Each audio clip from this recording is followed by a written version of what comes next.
আসসালামু আলাইকুম Facebook guys, সবাইকে জানাই জুম্মা মোবারক। সকালে উঠলাম, উঠার পরে গাড়িতে যাইলাম ভাইয়ের সাথে কাজের সাইডে। যাওয়ার পরে গিয়ে দেখি কাজের লোক এসে রয়েছে। স্টিলের কাজ যারা করে, স্টিলের কাজ বাইরের লোককে দিয়ে দেওয়া হয়েছে। আর 8 জন লোক আসছে। আজকে পুরাটা পুটিং বাইন্দা শেষ করে দেওয়া যাবে পুটিংয়ে কলমে। তারপরে এই যে একজন স্টিল কাটতেছে।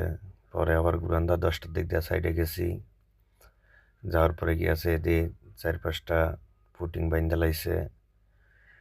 তারপরে হ্যাঁ জিজ্ঞেস করলাম যে ভাই, ভিডিও কলে কোনো সমস্যা আছে নাকি আপনাদের? কেউ কি এখন না জেগে ভিডিও কলের তো সমস্যা, শেষে বলবে যে কেন ভিডিও করলেন, কি আসে বিষয়? সমস্যা নেই ভাই, ভিডিও করেন। তো ভিডিও করলাম, করার পরে শেষে আমরা চলে আসছি। এর পরের দিন এই যে বাবু ভাইয়ের আর এই দুজনে মিলে সেন্টারিং করতেছে। আজকে সেন্টারিং এর কাজ শেষ হয়ে যাবো গা। কাউসার ভাই আর কায়ুম ভাই গেছে গা আমরাতের সাইডও মোরব্বা আনতে।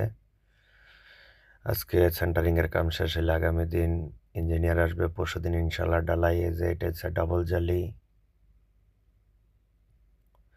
আমি একটা ঘুরে ঘুরে ভিডিও করতেছি। এটা হচ্ছে সিঙ্গেল জালি, এটাও সিঙ্গেল জালি। বিল্ডিংটা হয়েছে দোতলা ফাউন্ডেশন। এই যে ডাবল জালি, ওইটাও ডাবল জালি। বাহিরে কি মজবুত কাজ! আর বাংলাদেশে শুধু খালি বেজ বাই বেজ কাজ করে। ভিডিওটা কীরকম লাগছে? যদি ভালো লাগে লাইক কমেন্ট শেয়ার করবেন।